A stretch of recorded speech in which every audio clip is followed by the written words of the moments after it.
The story begins in Western Australia approximately 18 years ago. A panicked motorcyclist stops at a filling station and immediately calls Dr. Hero Martins using a public telephone. At that time, Martins is in Italy. The motorcyclist desperately pleads for her help, saying that something must be stopped immediately.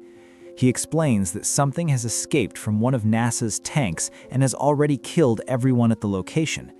However, just as he is about to reveal the exact location, the phone connection is suddenly cut off. 27 hours later, Martins arrives at the area. There, she meets Officer Robert Quinn and another officer named Trini. Trini is confused because she believed Skylab had crashed years ago, making it hard to understand how it could still be causing problems now. Martins explains that along with one of the tanks, there is a parasitic organism capable of adapting to almost any environmental condition. The organism is suspected to have fallen in this area together with its storage container. She also notes that since arriving, they have seen no signs of human activity around the nearby houses. The three of them put on hazmat suits, turn on their body cameras, and begin to search the area. They check several houses but find no one. Moving further, Martins spots the fallen tank and immediately warns the others to keep their distance. Martins begins to examine the container using her equipment, while Robert suggests securing the perimeter to prevent anyone from approaching. From her observations, Martins realizes that the organism is developing at an incredible speed. Meanwhile, Trini discovers a human corpse.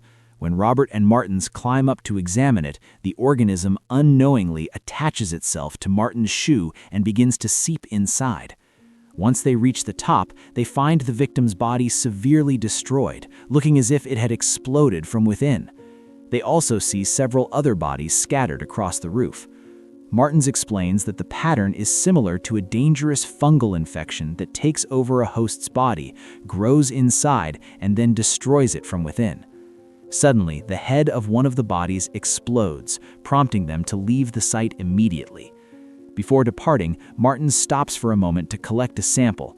It is then that the organism on her foot manages to penetrate through her heel and enter her bloodstream. On the way back, Martins begins to feel strange symptoms and slowly loses consciousness. Robert realizes something is wrong as the infection spreads rapidly and begins to affect Martins' nervous system. Suddenly, Martins runs toward the vehicle and tries to hit Trini, but Robert manages to block her. Martins then seizes Trini's weapon and points it at them. In a moment of panic, Martins makes a drastic decision and shoots herself. Shortly after the incident, the military arrives and takes the samples to a secure facility in Atchison, Kansas. The samples are moved to an underground research facility built inside a mine.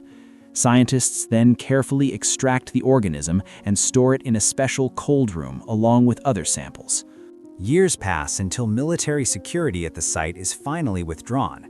Elsewhere, Travis is seen driving to his workplace, which now serves as a storage warehouse in the same area.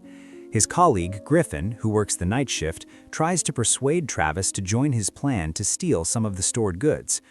Griffin claims he cannot do it alone without Travis's help before eventually leaving the premises. Shortly after, an elderly woman named Annie arrives to retrieve some items from her storage unit. She mentions to Travis that it is her wedding anniversary. Travis directs her to the storage area via the elevator. Once downstairs, Annie becomes emotional as she looks at a photograph of her late husband. She takes out her husband's pistol and considers ending her life, but she hesitates and eventually changes her mind. She puts on her husband's jacket and falls asleep in the storage unit. Meanwhile, Travis is listening to music through his headphones when he thinks he hears an unusual sound. He goes out to investigate but finds nothing. He then contacts Naomi through the microphone and asks her to help check the area. Naomi also searches for the source of the noise, but the results are the same. During their conversation, Travis introduces himself using the nickname Tea Cake and continues to talk incessantly until Naomi realizes the name is taken from a famous book. At the same time, Naomi receives a phone call that clearly irritates her. After the call ends, she introduces herself to Travis and notices a tattoo on his hand. At that exact moment, Naomi also begins to hear the same mysterious sound. Meanwhile, in North Carolina, Robert is awakened by a phone call. During the conversation, the caller references the events that occurred in 1979. Back at the warehouse, Travis and Naomi hear a noise that seems to be coming from behind one of the walls. Travis intends to tear down that section of the wall to see what is hidden behind it. Naomi agrees and even offers to help repair the wall afterward. In another location, Robert receives a call from a member of his security team. A sudden change in the weather reminds him of an old threat. He explains that since 2007, he has written several reports and warnings about this issue, but they were never taken seriously. When he learns that the latest warning signal appeared a few hours ago, he realizes the situation is urgent. Robert says he is near Seymour Johnson and can arrive in about an hour and a half, but certain preparations must be made immediately. He emphasizes that this is not a typical emergency, but a dangerous threat that can spread rapidly and can only be handled with specific equipment and authorization. During the call, a woman named Abigail is mentioned. Robert reminds her that they have sacrificed a lot in their personal lives for their duty to the country. Abigail finally agrees and begins to prepare everything Robert requested. Meanwhile, Travis and Naomi successfully open the wall and discover a room filled with various equipment that appears to be used for controlling the systems in the area. Naomi seems to understand the function of these tools quite well, which leaves Travis impressed. They also find maps and realize that the place was formerly a military facility. Naomi becomes increasingly enthusiastic upon discovering the existence of a laboratory on the lower levels and tries to convince Travis to explore it. Travis initially agrees just to stay relaxed. However, after leaving the room, he admits that he often says yes in conversations without thinking, which usually leads him into trouble. He asks for time to consider the plan since they would have to descend into the bunker. After preparing themselves, they get ready to enter the underground area. A car briefly stops by to check the shop before driving away in frustration. Once the situation is safe again, Travis and Naomi head down and enter the basement. Suddenly, warning lights begin to flash, but the two of them continue forward. Inside, they find protective gear and various electronic devices scattered around the room. While inspecting the protective gear, they find a large hole in the floor with a long ladder leading further down. Travis decides to go down first, and Naomi follows shortly after. At the same time, outside the facility, Naomi's ex-husband calls her with a suspicious tone. He mentions that something strange is happening with his car and plans to come to Naomi's location. When he checks the trunk, he is shocked to find the cat he had previously shot. However, the animal's body is now covered in fungal growth. Shortly after, something horrific happens. The cat climbs to a high point and pierces its head onto an antenna before its body splits open from the top. Fluids from its body drip on the man and the surrounding environment, causing the infection to spread to other living creatures that come into contact with it. Meanwhile, underground, Travis and Naomi continue walking through the corridors. During their journey, Travis learns that Naomi is a mother. They eventually find a door with a warning that access is restricted to authorized personnel only. Despite this, Travis opens it. Behind the door lies a dark and cold area which serves as a low-temperature storage facility. Inside, they find another room filled with rats that have been infected by the fungus. The condition of the rats is abnormal, making Travis feel very uneasy. Naomi then notices another area where the fungus has spread extensively across the surface. She starts to reach out to touch it, but Travis quickly stops her, and they decide to leave the place immediately. Outside, Naomi's ex-husband is now completely under the influence of the organism. His nervous system and body appear to be controlled by the infection as he takes a weapon from his car and begins walking toward the shop. At the same time, an infected deer also begins moving in the same direction. Elsewhere, Robert is on a plane watching old footage of the moment Dr. Martens was first infected. He is currently on his way to the location prepared by Abigail. During their conversation, Robert learns that Abigail's former boss passed away about a year and a half ago. Her new superior had previously asked Robert to cancel his mission because they believed the samples were secure. However, Robert explains that changes in environmental conditions and the climate have triggered the regrowth of the organism. Later, Abigail contacts Robert privately. Robert explains that standard communication is not secure, so he must use an alternative method. He also asks Abigail to contact someone named Trini who can assist them. When her boss arrives, Abigail pretends to be speaking with her family. Back at the underground facility, Naomi finds clues that the site was previously under the control of a specific military unit. Just then, she sees a deer moving unnaturally near the stairs and follows it until the animal enters an elevator. It is revealed that the infection has been spreading gradually. Hours earlier, the organism infected an insect which then passed it to a rat. Another insect that died near Naomi's husband's car became the source of infection for the cat inside the vehicle. Realizing the situation is becoming increasingly dangerous, Naomi and Travis attempt to leave the area. Suddenly, an infected deer appears and attacks them before its body abruptly disintegrates. Shortly after, Naomi's ex-husband arrives. Based on his behavior, Naomi immediately realizes that he has also been infected. The man admits to killing their cat and begins firing at them. Meanwhile, Annie, who had been sleeping earlier, finally wakes up. Naomi and Travis try to escape and enter the storage locker area to hide. As they try to evade him, they nearly come face to face with the infected man. In a desperate moment, Travis opens one of the storage units and both of them climb inside. However, the door cannot close completely, so they must remain silent and hope they are not discovered. A few moments later, the sound of something falling is heard outside.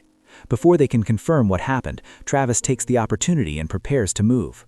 As they try to leave their hiding spot, Travis accidentally knocks over several items. The loud noise immediately draws the attention of Naomi's husband, who approaches and nearly opens the storage door. Fortunately, Travis and Naomi quickly hold it shut from the inside. In another location, Robert finally meets with Trini. She explains that they still need to retrieve one last piece of equipment known as the 7th item before continuing their journey. The two of them then set off to collect it. Meanwhile, Abigail informs Robert about an emergency call from Naomi. She patches Naomi into the conversation, where Naomi describes the dire situation they are facing, including the spread of the fungus, the infected deer, and the condition of her ex-husband. Robert immediately warns them to stay where they are, avoid contacting anyone else, and strictly refrain from touching the organism.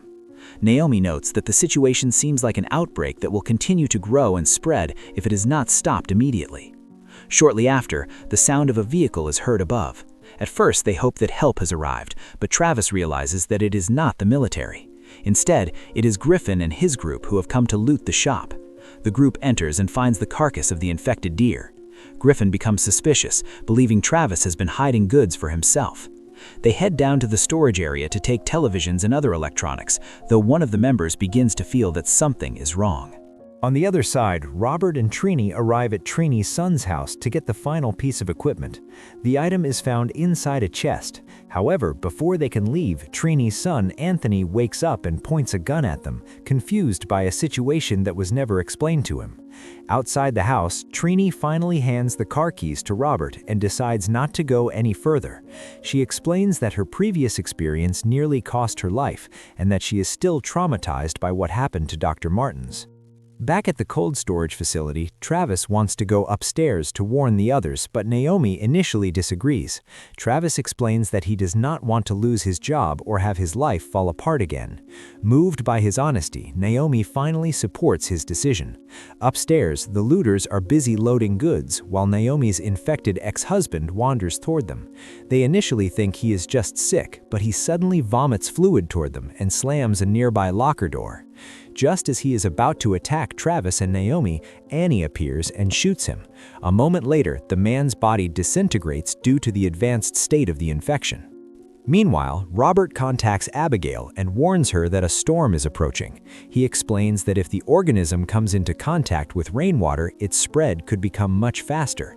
Because of this, Robert requests access to an airstrip. Abigail says she might be able to ask someone she knows for help. Robert also emphasizes the vital importance of detecting everyone who has already been infected. At the same time, one of Griffin's group members abandons him. Left alone and desperate, Griffin points his weapon at Travis.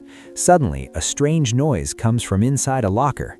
Griffin forces Travis to open it, threatening to shoot if he refuses. Just as Travis reaches for the handle, Naomi attacks Griffin with a fire extinguisher. Taking advantage of the distraction, Travis and Naomi flee outside, where they finally meet Robert. Below them, Griffin returns to retrieve his keys. Robert quickly explains his plan. He tells them that they are now a team and provides them with full protective suits. He reveals an explosive device that will be used to destroy the underground facility and stop the spread at its source. According to his calculations, they will have only 9 to 16 minutes to escape once the bombs are set. He also explains that they must contain the infected organisms in the upper area to prevent them from spreading further.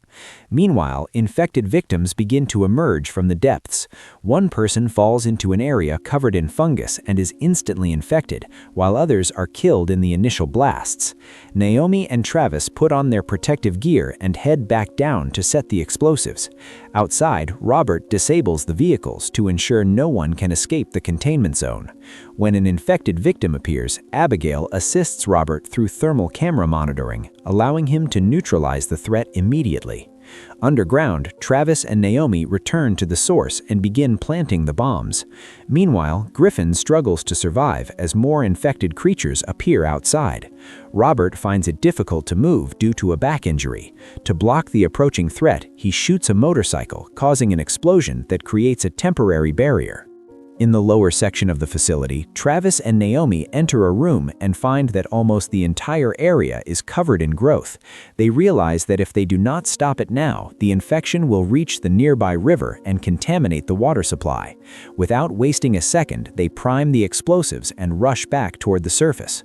On the surface, conditions grow worse. The body of an infected victim suddenly splits open, and the organism begins to move toward Robert.